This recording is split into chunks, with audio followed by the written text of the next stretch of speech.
Hey everyone, how's it going? My name is Athanasios Bonas. I am the creator of the Alpha Mu Omega or AMO Pankration channel, and since this month marks 5 years since I've uploaded the first 3 videos of the channel, I figured I'd do a Q&A with you guys.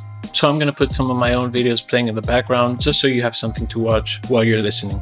But let's get straight to it. First, I'm gonna do some of the questions from Discord, and then we can move on to the questions on YouTube. So first, we have Zizek. Where in the world can one train in historical Pankration techniques, or is it all theoretical at this stage? The answer to the first question is nowhere. And I can say that with absolute confidence because the research that I'm putting out at the moment is the first of its kind, and it gets into the very basics. So in other words, there's information coming up on Pankration that never existed before. And I have, of course, more information about Pankration that exists nowhere. The whole goal of writing the book is to put out everything I know and all the research I've done in one single source, so that that book can then be used by practitioners or by teachers or by scholars or by anyone who wants to learn Pankration. So even though it's going to be an academic book, in other words, it's going to pass through academic scrutiny, it's also going to be sort of like a manual to learn Pankration. But of course, you can't learn combat sports or martial arts only from a book. The book kind of has a prerequisite that you already know some form of combat sports or martial arts, or that you already practice them. So in the meanwhile, until the book is published, learn, train in a form of combat sport of your choice. What would I recommend? Boxing, wrestling, Muay Thai, BJJ, something of the sort. Do not train in modern Pankration. Next question from Professor Computerman. What is the most interesting combat sport knowledge item you have from ancient Greece? And do you know the name of a favorite ancient Greek athlete? And can you tell us about him? I mean, at the moment, there's too much. There's a lot of unique elements that have never before been published. But I think, for example, the rule set is probably the most interesting part of the combat sport because that's what makes it. The techniques that arise from it are a product of the rules that were enforced. Favorite ancient Greek athlete? I think it would probably be Dorievs from Rhodes. He was the son of the famous boxer Diagoras, and he had a boxing heavy style of Pankration. And you know, the level of footwork that he must have had in order to use that so successfully in a sport where if you get grappled and you're taken to the ground, it's really difficult to stand back up because there's no rounds. You're basically on your own at that point. And he won 3 consecutive Olympic championships with that style, which is a record. No one won more than 3 consecutive Pankration Olympic championships. So yeah, that's why I favor Dorievs. Next question, Generous Misanthrope. He says it would be interesting to see if Pankration changed at all in the Roman period. It did. For example, it appears that the palm strikes were entirely removed and closed fist strikes to the head were allowed. So it did become a bit more brutal. I'm not entirely sure if ground and pound was introduced. It appears that it was, but again, I'm not 100% sure about that. There needs to be more research done on Roman era Pankration. That's a great area, unexplored area to begin researching. But of course, I focus on the ancient Hellenic version and the distinction between Pankration and pammachion. It's the same. It's the same thing, and these words are used interchangeably. Like, for example, Bakilidis uses both these words interchangeably. Next, Finn the Shoto. I want to ask, when it comes to reviving Pankration back to the modern day, how do you see Pankration fitting in current time as a martial art? Should it come back as a combat sport, focus on self-defense, or a cultural tradition passed down to others like some did with Taikion? This is pretty easy to answer, and 100% as a combat sport. In my opinion, it is a cultural tradition, even though it wasn't practiced in Greece for a long period of time. It was practiced in Asia. It did influence certain Asian martial arts, so it's a cycle. And if it's kept alive by another nation, it's still kept alive. It's not about nationalism, it's about the tradition itself. Next question, does the book have a date or is it getting closer? From Gail Margrace.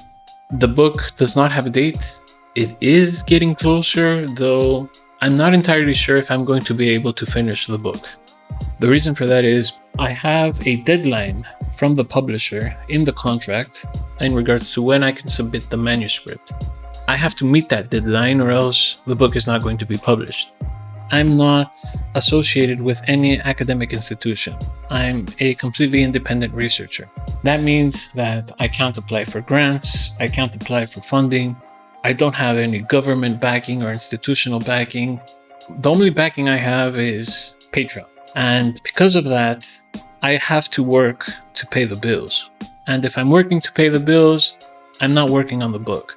It's really difficult to work on the book without focusing on it 100%. As it is, I can't do that. I did do that for 1 month in August and I got a lot done, but there's still a long way to go and I'm not sure I'm going to be able to do it. I am hoping that I will. So overall, I can't tell you when it's going to be published. I can't tell you if it's going to be published, but hopefully it will be published. Next, any goals for the channel in the upcoming year by T. Warren 1363. The goal is getting that book done. If I can get the book done, upload 1 video a month, that would be great. After that, I have lots of other goals. If the book is completed, I will try to get on as many podcasts as I can, martial arts and history podcasts.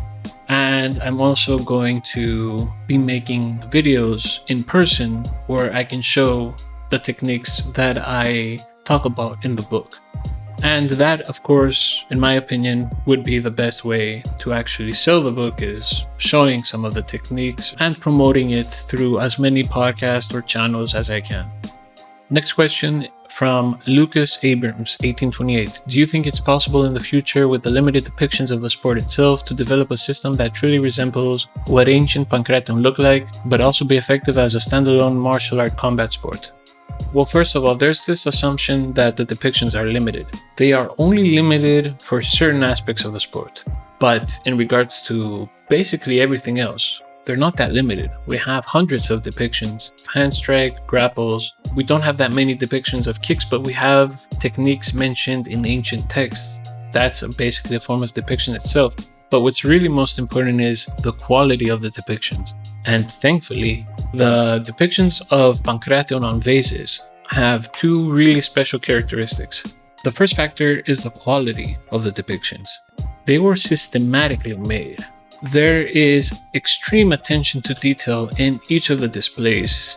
And that leads into number 2, consistency. Meaning that you have certain elements of techniques remain the same on vases throughout centuries. So, for example, in my hand strike article, I talk about the hammer fist. What distinguishes the hammer fist on the vases is that the offhand is low or behind the attacker. And this is the way that it's depicted from 600 BC to 300 BC. And that amount of consistency is what allows you to recognize patterns in the vase depictions and distinguish the techniques and see how they were executed. And also, because I am doing a full analysis of a large sample, I can also see the frequency in which they're used, which of course is going to be influenced by the popularity of the technique. But overall, you can see not only the techniques themselves, the stances, you can also see the patterns of the unique elements of the techniques. Sergio Adrian Gonzalez Hernan 7317 asks, how would you design a fighting game character that is a perfect representation of Pankration, from playstyle, some moves, and other stuff that represent the art and culture? Well, playstyle will depend on the fighting game, but I would have it be a very mobile character to have the unique elements of Pankration, like the guard, the palm strikes, the footwork elements. I think that Urian in Third Strike is great and would just need some minor tweaking to some of his moves to have him be almost 100% authentic. Like, for example, not have the headbutt, have the offhand displayed properly when throwing the punch. Very small, subtle elements. And, kind of make him a good guy. He doesn't have to be super evil. Capcom, if you're listening, put Urian in Street Fighter 6, give me a call. There's just some minor tweaks that will make him 100% authentic. I'll do it for free. Just let me show you how to make it correctly.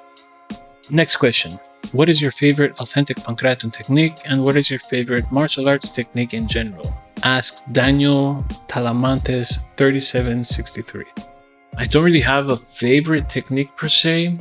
If I was forced to say one, I'd probably say keep it simple. It would be the lead or offhand direct palm strike. There is so many unique elements and intricacies in the way that that palm strike was executed from the depictions. It's really amazing, and I can't wait to publish the book to show exactly how it was executed. Next question, PKU Fools. Is it possible to recreate some Pankration techniques? 100%. Your videos focus a lot on deconstructing fake Pankration, but I would really like to see demonstrations of real Pankration. Well, in order to do that, I need a budget, and that's, I think, something that a lot of people take for granted. Like, for example, having a really good camera. I wouldn't make videos where I felt that the quality was lacking. I would never make a video with a phone camera. If I were going to do something, I would do it professionally from the start. Have the quality be high and keep that level of quality consistent. Because if you put out a video that is not up to par, the views drop dramatically and they're very difficult to get back up. Then you have to find the space. So where are you going to hold these demonstrations? I'm not going to do it outdoors, so I have to find a space. And all these things need investment. I live in Greece. We're not well known for our wealth. Following this passion, let's say, for this combat sport is not an endeavor that generates money. Right now, I'm very much limited by the financial situation. But to answer your initial question, it is possible to create Pankration techniques, and I hope to do so in the future. Next question. Why are you so interested in Pankration? What do you think it has to offer in the 21st century that another martial art cannot or doesn't as good? By Nisam Vice 1724. There's multiple aspects to the answer of this question. You have the practical and the cultural. The cultural, of course, is that it's the only sport practiced in ancient Greece that is not in the Olympics. And that leads into the other aspect, which is the practical aspect. I think that Pankration's rule set is very much unique, and it can lead to combat sports matches that are going to be incredibly artistic and entertaining and safe. If it's safe, more people are going to practice it. The more techniques are going to arise, the more sophisticated it's going to get.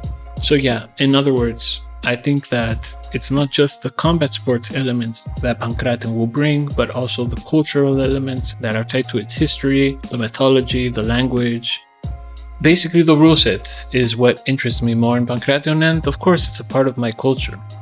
Next question is by CH Pago, and he asks in Greek if there was any other elements to it other than punching, kicking, and grappling, like for example swords. Yeah, there was groundwork. Weapons had nothing to do with Pankration. Pankration was the hand-to-hand combat sport. Did it help in regards to warfare? I mean, any combat sport will teach you combat fundamentals that will work in other fields. So yes, but nothing to do with weaponry. And his second question, do you know about how or if it was practiced during the Byzantine era? From what I know, it was practiced, but it didn't have nearly as much popularity as it did during the Roman and ancient Greek eras, and there's not a lot of sources. It appears to have pretty much faded as a combat sport. And then his third question, I'm not really sure what he's asking. If he's asking how much I make, like in regards to money, whatever I make on Patreon, you can see on Patreon. I have it open so that anyone can see it. And I think the channel has made, in the 5 years that I've had it, like 1,400 euros in total in 5 years. So yeah, not a lot. And then of course, if you add the expenses that it's had, like the subscriptions and the hardware, it's in the negative, very much so. But if it is about funding, the answer is the more funding I can get, the more projects I can do. I have a lot of goals, a lot of areas that I can actually use to display Pankration, to make it more well known to the general public and to establish it in academia. So the more funding I can get, the better, pretty much. Next question is from Christodoulos Chrysafis, and he asks, is there any validity in the narrative that Pankration was spread through Alexander the Great's conquest to the east, influencing Muay Thai, Karate, etc.? There is that Pankration was spread through the east, and that, you have the Greco-Bactrian kingdom, you have gymnasiums found in Afghanistan, in South Asia. There appears to be a lot of influence in Muay Thai, despite it being a rather recent combat sport, but some of the elements of the stance and the guard are extremely unique. They only exist in Muay Thai worldwide, and the fact that they're identical in Pankration, for me, shows that there must have been some influence. Otherwise, you can argue that because the rules were somewhat similar, that they kind of evolved to be the same, but the rules aren't that much similar. There was, of course, a rule set practice in Pankration where there was no wrestling or groundwork whatsoever, so it was more kickboxing. But a lot of the stances that we find in Pankration came from before that era, but that there was influence in the region, 100%.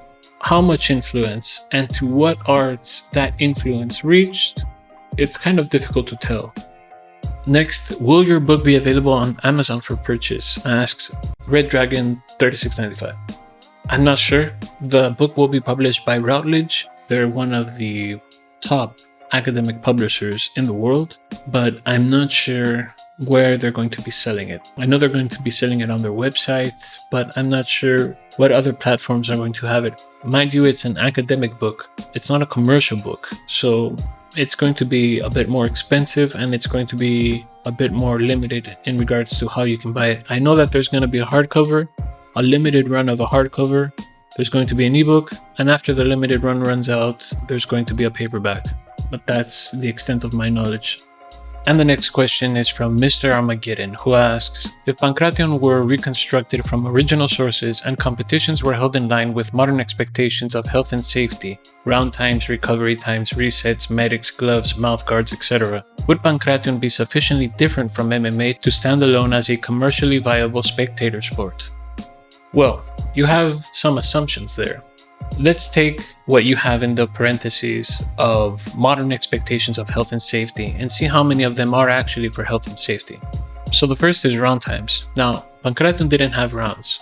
It's easy for me to argue that round times are not a matter of health and safety. They're a matter of making it more spectator friendly. And the reason for that is because if you have a minute to sit down, relax, refresh, etc., you can come out stronger in the next round. Or also in MMA, you can interrupt what's going on, pause, stand up if there's groundwork, and then get into the next round. If there's no rounds at all, people will start getting tired. Their strikes will be less potent. Chances of getting severely hurt by a strike that isn't as strong as it would be from someone who just had a rest would be far less. So I could argue that round times go against the health and safety of the fighters. Next is recovery times, which is the same concept with round times, and resets. I'm not sure about what you mean with resets. Maybe you mean standing the two fighters up if they're on the ground. It's in the discretion of the Hellanodike if they would want the fighters to stand up if it's a standstill. There are some vase depictions where you see the Hellanodike or the umpire extending the ravdos, the rod, to break up a fight. So yeah, if someone has gotten hit severely, they will be separated. In other words, you don't allow the fighter who has just knocked someone down to follow it up with ground and pound. There's no ground and pound in Pankration, mind you. Then medics. There were probably medics in ancient Greece during the competitions as well. Of course, with the level of medicine or medical knowledge they had back then, but still. Gloves. Gloves are also not a matter of health and safety. In fact, again, I could argue that they are detrimental to health and safety of the athletes, because you can strike much harder if you're wearing gloves. If you don't fear that your hand is going to shatter, then you can put much more power into that strike. In Pankration, the Japanese promotional MMA sport, there were no gloves. And from what I know and from what I've researched, there were no deaths during the time that sport was practiced with no gloves. Overall, I'd say it was far less bloody than what you see in, for example, the UFC, which is, one of the modern MMA rule sets. In modern boxing, there are more deaths than in MMA by far. There's thousands of deaths have been documented in modern boxing. So would Pankration be sufficiently different? Of course it would, because you don't have to wear gloves. You can wear, if you want to make it quote unquote safer, or just have it be, more spectator friendly, more family friendly, like for example for the Olympics, you can have the athletes wear headgear and shin guards, so you don't have a, Silva McGregor situation. But if you're wearing headgear and you don't have palm strikes to the head, it's far safer than it would be with gloves. You can also have, a variation of the sport where you don't have the headgear and the shin guards. But mouth guards, yeah, of course, the athletes should be wearing mouth guards and there should be medics. But I don't see how mouth guards or medics alter how a combat sport is carried out. The only thing that I would put in Pankration that wasn't there in the past is weight categories. Finally, the next question is from Andy Ohioan. Are there any videos, channels one can find online that do display decent reconstructions of Pankration with physical demonstrations and/or competition? Or are all, if any, of those channels' videos completely drowned out by the sea of content from these frauds? Unfortunately, I cannot give you any channel or videos that display Pankration. I wish there were other channels or other researchers that I can point you towards.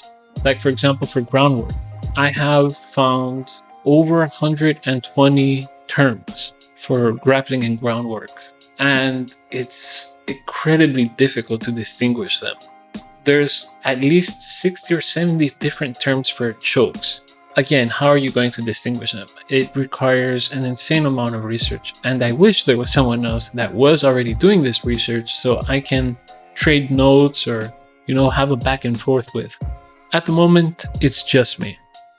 Most of what you find of Pankration today is either going to be modern Pankration, or there are some channels that try to interpret some of the vases, more literally, but the reconstruction that they're doing of the vases is basically just their interpretation.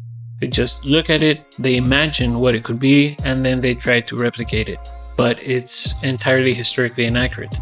And when they try to interpret text, they do so without taking in the context of which the text is written. So they just end up interpreting it without any systematic analysis.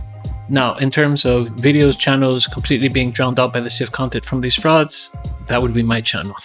I mean, if you were just to look at things like, for example, Human Weapon, or you don't even have to go that far, Sensei Seth's video. The problem with that is that video has 10 times more views than the one I did answering all of the inconsistencies, all of the misconceptions, all of the things that he got wrong. So that means that 90% got misinformed. Clearing misconceptions and misinformation is much more difficult to do. And when you Google Pankration, because his video has so many views, it is one of the first things that comes up. But also in terms of the literature, there is a ton of Pankration books out there, and all of them are nonsense. I'm not talking about academic books. Academic books, you can at least say, even though I hate Polyakov's work, I can at least say that, he did interpret it with what he thought was academic honesty, and, the book was scrutinized, I suppose, from other historians, so it was peer-reviewed. So there was at least an effort to make it as historically accurate as possible, even though it's completely all over the place. But when you have these commercial books, they just don't care about anything. Historical accuracy, technical accuracy, nothing. They'll write the most outrageous claims. And because it's in written form, it's a book, people will tend to believe it. I mean, I show an example in the latest video that I made where I have one of the books and I show you some of the claims that are inside it. They are ridiculous. But what I'm hoping to do is put out this book and have it become the new authority on what Pankration is. Since the books that I'm mentioning now about Pankration are old. Polyakov's book is from the late 70s, early 80s. So this book would take prominence over it. let's see if I can get that book out. But yeah, that will do it for this Q&A. If you have questions, let me know in the comments. If I get enough good questions, all of these were excellent, I will probably do a Q&A number 2 or number 3 actually, because I did one when I reached 10K subscribers. But yeah, thanks again for your continued support, and cheers for 5 years of AMO Pankration.